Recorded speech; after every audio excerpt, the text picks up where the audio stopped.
boy, you know, you'd never think that working on watches would be draining, mentally draining or physically draining. It's not really physically draining, but you're just sort of sitting there and you don't move a whole lot. So that's kind of a little draining. I mean, I do go to the gym, but you know, it's kind of a sedentary job, but boy, mentally draining to do a serious bit of watch work. And so I'm sitting here and I wanted to make a video and I pushed the start button and I have no idea what I was going to make it about. LCD watches. Crap, and I didn't prepare. I'm going to have to wing it. This is at the time of the day when Kraken decides that she needs dinner, so she's climbing all over me. I don't know why. God, mentally draining now. Mentally draining. Kraken, would you get up there? Go. I got to work on one person's 2-watch job, which is always fun, but these are like, are you bumping me? Stop bumping.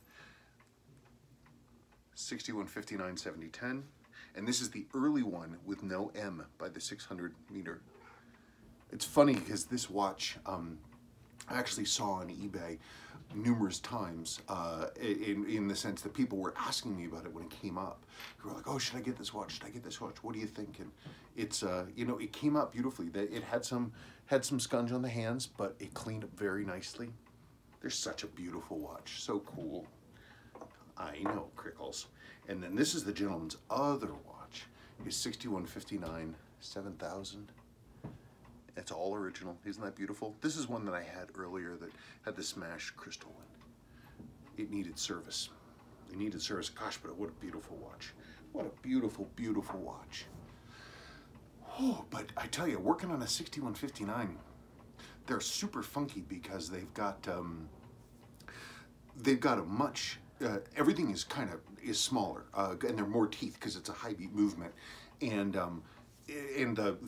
the balance is smaller and the hairspring is stiffer, so it really flies back and forth. But because it's got that stiff hairspring, the balances are really sensitive to any kind of tweaking. Anything that brings them out of the hairspring out of plane can have massive impacts on the amplitude. And so you know, there's always fun stuff when dealing with those. Also, they've got die fix settings, which is neither here nor there, but it's always fun. You got to have the very specific approach to deal with the die fix setting. Whew, and I am done. And then of course you have to assemble them, and which is not really a big deal. I mean, these are pretty straightforward. These are, you know, with a modern L gasket and everything else like that. They're pretty simple and pretty straightforward. These are a little bit more primitive.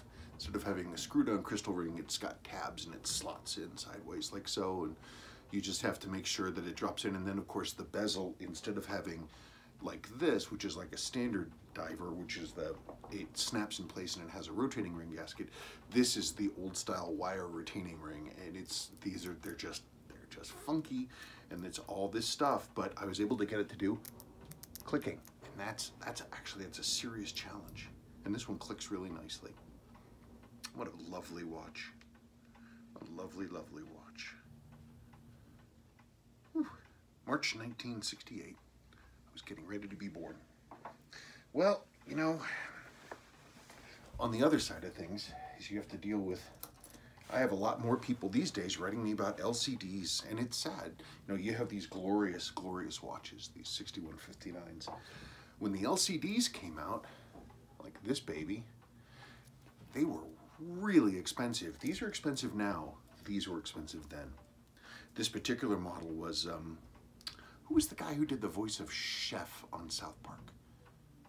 I can't remember right now. Anyway, he had an ad where he was pushing one of these. This one is new old stock. This came to me from a longtime friend and good customer who sent this to me, and he found it in a pawn shop, I think, and he sold it to me. Isn't it beautiful? I haven't even taken the tag off. I feel like a jerk. I really should wear it. What kills me about these, they were super expensive, and Seiko poured a lot of money into them to create this tech, this new tech, this quartz chronograph stuff. And but Seiko doesn't do long-term support, so like I had a guy write me today with an 0634, a nice one, a nice early one with the thin, flexible bracelet, and the LCD panel's bad. And these days, because there's no spare parts, it's like they're like light bulbs. And once they go, they're gone. It's really sad. It's really sad because when they're together, they're just awesome. I don't know. I really enjoy them. I think they're really neat. I think they're pretty cool tech, and they really do stand out here. I'm gonna put this one on. I really should put it on more often. And the amount of work, the amount of like crazy stuff that Seiko put into this case. I mean, people talk about daylight savings, but in any case, the amount of work, the Zaratsu polishing that Seiko does on this one. I mean, people, they think about these 70s LCDs and they're like, you know, they think, oh, well, it's LCD, it's garbage. This was really expensive back in the day. It was like the equivalent of like $1,200. It was a lot of money. And Seiko put their back into it. Solid stainless steel with PVD and all this beautiful case finishing. What a watch. What a watch. I really should wear this watch. I have a bunch of LCDs actually. I think they're actually really neat. You know, it's unfortunate that people don't really dig them because they are so cool. Oh, that's a cool watch. A lot of them, the ones that I have are the hybrid movements. They have H movements, H239 and things like that, and things like, or the H357 hybrid. And this is a Bond one, LCD with an analog. That's pretty cool. It's a cool watch. It's a little tiny for me, but it's super neat. Super cool. People really scrap over these. They think they're neat. That's pretty cool. So that's a movie watch. Speaking of movie watches, we have this, which is a Colonial Marines S234. Is that what that is? I can never remember anything. The way my brain works with numbers and letters and things, it flips stuff around. And so sometimes I'll misremember things, but this is what's cool about this particular example is that this is the actual correct one. This is the really correct one. It doesn't have the yellow buttons that were painted black. It's the all black one. And these are actually really hard to find. Really hard to find. And actually, the guy who sent me this, who sold me this, was the guy who found this for me. He pointed me to this listing. Actually, it's Robert Frederick. So I have to thank him for all the things that he does. What was I going to say? I'm going to show off some other things. The reason I have these, oh, that's a crazy watch. I forgot about that. Sorry, this is not an LCD, but it is funky. This thing is crazy. When my tutor retired, he passed a lot of his material on to me. This isn't Jonathan Koch. This is another guy here in town. He was sort of the town watchsmith. And I was going through, I went to his house, and when he was cleaning that out, and he just gave me boxes and boxes of stuff. Most of it was sort of beaten up and sort of old, and some of it was useful, but I found this new old stock in the box. One of the last watches made in the Soviet Union. It's a 1989 Slava. It's pretty amazing. It had the box and the original papers and everything. I keep forgetting about this thing. It's so, the design is nuts. And italicized Roman numerals. This thing is bananas. It's bananas. Pretty cool watch though. And I like it because that actually, even though it's relatively small, the huge size of the crystal, which is side to side, makes it wear a little bigger, which is nice. I never wear it. I should. Shouldn't I? Don't you think I should? Oh, that one doesn't have the battery in it. Fighting. That's the thing with girls. You have lots of girls. They're gonna fight. They're gonna fight. That's a pretty cool one. I need to get a new strap for it. My Casio Databank 300. Believe it or not, that's actually a fairly valuable watch. The Casio band broke, but you can get new ones. Found this, actually Sabrina found this at Arc Thrift Store. I think she paid $1 for it, but it runs beautifully. It's kind of wacky though. It's got all their information in, like phone numbers and all kinds of things. I haven't erased it because, I don't know, maybe someday I'll find the guy. Here's another wacky one that I love. This is another H Is this an H357? It's super windy here today, by the way. Super duper windy. I believe this is. I'm having trouble reading it. H357. This is cool. It's one of the sort of Seiko sport watches from the mid 1980s. It's pretty neat. It's got this sort of plastic bezel-y thing, but it's in really nice condition, completely original. I cleaned it up. It's cool. I really should wear this stuff more often. Problem is, I'm kind of a big guy, so wearing these little postage stamp watches for me doesn't really. What the hell are they doing?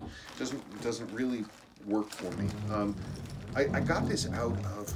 Oh, that's too bad. I need to put a battery in it. Gosh, otherwise I would show this one off. It's really cool. I'm glad that I got this bag out of secure storage because these things all need to be checked. I got them out because of daylight savings.